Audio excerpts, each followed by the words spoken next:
Anggaran Kementerian Keuangan Isa Rahmatawarta itu ditangkap oleh Kejaksaan dalam skandal PT Asuransi Jiwasraya, dan nggak tanggung-tanggung, negara itu mengalami kerugian itu hampir 17 triliun, tepatnya 16,8 triliun. Belum lagi nasibnya para nasabah yang nggak jelas itu ya.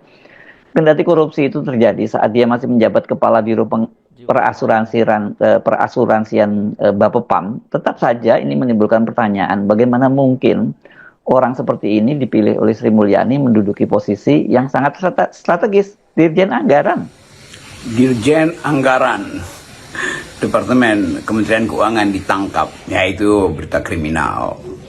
Anggaran dipotong oleh Presiden untuk penghematan, itu berita ekonomi.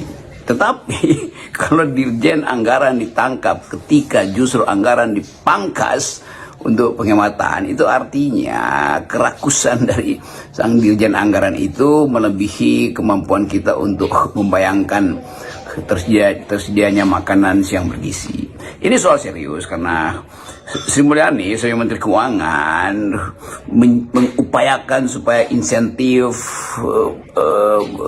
pegawainya itu di atas kementerian rata-rata tuh, mungkin gajinya pasti atau tunjangan macam-macam tuh. Tetapi ketika berita ini muncul, orang bertanya, moral apa yang sudah dibangun oleh Sri Mulyani sehingga integritas hari ini runtuh semua tuh. Ini Dirjen Anggaran yang tempat semua orang merasa memerlukan akses pada dia. Ternyata yang bersangkutan itu punya masalah hukum, punya masalah etika, punya masalah moral, dan punya masalah yang akhirnya ditemukan oleh Kejaksaan. Jadi kita mau tuntut, sebetulnya publik mau tuntut apa yang terjadi di Departemen Keuangan. Sementara kita menuntut, kita mengerti bahwa kesulitan ekonomi rakyat itu tidak bisa ditutup-tutupi itu. Jadi kontrasnya mulai terlihat. Kontras apa? Ya bukan sekedar disparitas, tapi kontras etis. Kementerian disuruh berhemat dengan impact bahwa pertumbuhan ekonomi akan terhambat karena tidak ada dana trickle down dari pemerintah, state spending ke wilayah masyarakat sipil, UMKM segala macam. Sementara sang dirjen itu koruptor. Sementara di publik ada isu supaya Jokowi diadili. Jadi kita ada di dalam satu kekacauan, sebetulnya unorganized political culture, unorganized political ethics, segala halnya terlihat unorganized. Tapi dalam keadaan unorganized itu, satu hal yang ingin dimintakan kejelasan oleh publik adalah peran Sri Mulyani apa kalau begitu di situ. Bukankah Sri Mulyani yang memulai tema integritas, memulai tema supaya ada kebersihan sidak kiri kanan tuh masuk ke pelabuhan untuk memastikan bahwa tidak ada satupun rupiah yang dipakai untuk manipulasi cukai, pajak segala macam. Tapi sekarang ada di Anggaran. Jadi harusnya Sri Mulyani datang ke depan publik dan terangkan apa yang terjadi sebetulnya. Kondisi moral apa yang ada di dalam Kementerian Keuangan sehingga seorang pejabat tingginya itu ditangkap oleh jaksa. Saya membayangkan bagaimana perasaan Pak Prabowo dalam situasi ketika dia melakukan penghematan besar-besaran, pemangkasan anggaran itu juga gila-gilaan gitu. Tapi ternyata Dirjen Anggarannya itu ditangkap karena terlibat dalam kasus korupsi. Coba kita bandingkan berita hari ini. Dipimpin oleh Dr.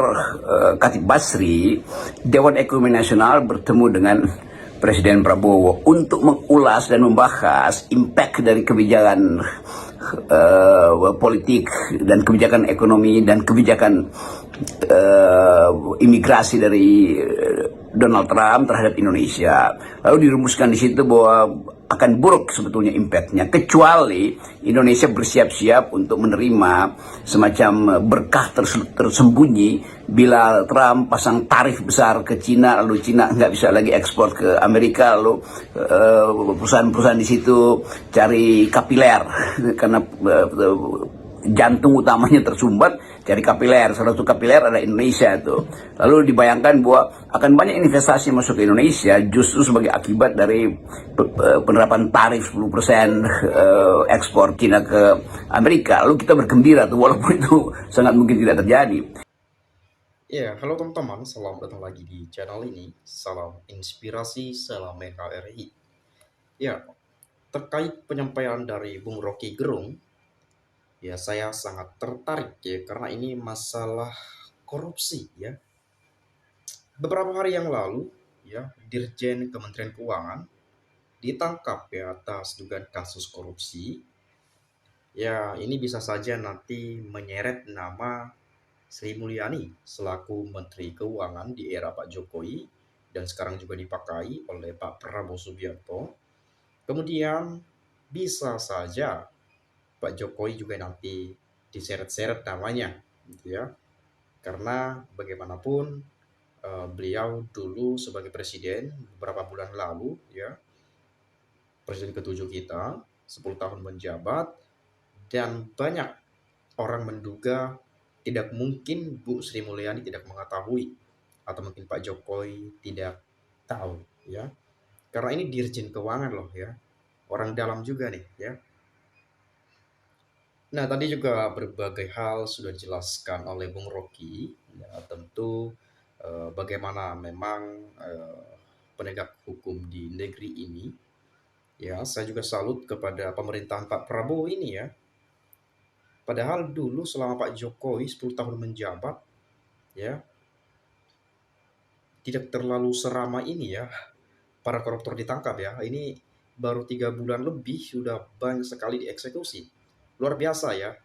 Ini apresiasi besar ya menurut saya. Dan inilah yang kita nanti-nantikan, yang kita inginkan, rakyat Indonesia menginginkan para koruptor itu diberantas sampai tuntas ya. Nah, saya coba akan melihat dulu penyampaian-penyampaian ya dari teman-teman kita terkait situasi ini. Tapi kita berharap teman-teman, apapun pendapat, apapun penilaian teman-teman kita, perbedaan pendapat itu hal yang biasa dan perspektif yang tidak sama itu hal yang lumrah ya. Jadi kita juga bisa berasumsi ya, punya pendapat, pandangan, pikiran yang berbeda itu ya sah-sah saja lah gitu ya.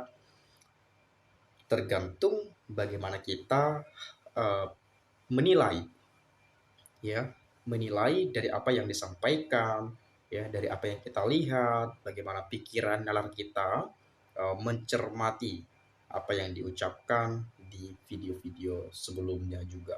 Dan sekaligus apa yang disampaikan oleh teman-teman kita, masyarakat Indonesia, di komentar ini yang kerap disebut sebagai netizen plus 62, saya akan bacakan dan saya akan ulas apabila ada hal-hal yang ingin disampaikan juga ya. Dari Ristawati. Nah, ini menarik nih. Rangkap jabatan membuat celah korupsi. Benar-benar bobrok. Rakyat disuruh tertib bayar pajak. Tapi para pejabat maling. Maling. Dan maling terus. Nah, bayangin coba. Rakyat disuruh taat pajak. Tertib bayar pajak. Pejabatnya malah korupsi. Gimana rakyat mau tertib bayar pajak? Mengetahui informasi-informasi semacam ini, rakyat juga malas bayar pajak sebetulnya. Enggan rasanya untuk bayar pajak. Karena pasti berpikir bahwa bayar pajak nanti dikorupsi juga tuh sama oknum-oknum pejabat itu. Nah, itu pikiran masyarakat juga kadang-kadang ya. Lalu kemudian pajak ditarik dari rakyat untuk dinikmati Dirjen Anggaran. Apakah rakyat masih perlu bayar pajak? Kalau pajak rakyat dikorupsi Dirjen Keuangan, kasus-kasus korupsi Dirjen dan kasus kantor pajak-pajak ya. Perlu juga tuh diselidiki ya masalah perpajakan ini ya. Kong kali kong Dirjen dengan Menteri Keuangan Sri Mulyani serta Presiden SBY waktu itu TST ya, terstruktur atau apa nih kepanjangannya ini ya. Bahlul ternaknya Jokowi, Golkar tenggelamkan Orde Baru. Reformasi katanya terjadi KKN, sehingga agenda reformasi berantas KKN. Lah sekarang KKN malah semakin menggolak ya, bahkan korupsi bisa sampai triliunan. Padahal yang duduk dalam pemerintahan ini rata-rata orang-orang yang ada di era reformasi. Bahkan malah sampai ada istilah politik dinasti. Nah, kadang-kadang kita agak mikirnya sebagai dari sudut pandang mata orang awam gitu ya. Ini para pejabat-pejabat ini pasti para aktivis juga nih di masa lalu nih ya. Bagaimana memperjuangkan demokrasi, ya, mengagendakan reformasi, memberantas KKN, ya, membentuk KPK itu di eranya Bu Mega ya. Lalu ya macam-macam lah. Tapi kenapa kok mereka-mereka yang melakukan itu, ya? Tapi nggak semua sebetulnya, nggak semua, tapi banyak ya.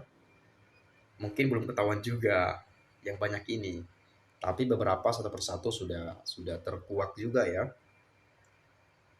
Dan ini menurut saya sebagai informasi yang membuat masyarakat itu berasumsi bahwa lah, ngapain bayar pajak kok juga nanti banyak maling-malingnya di sana gitu ya.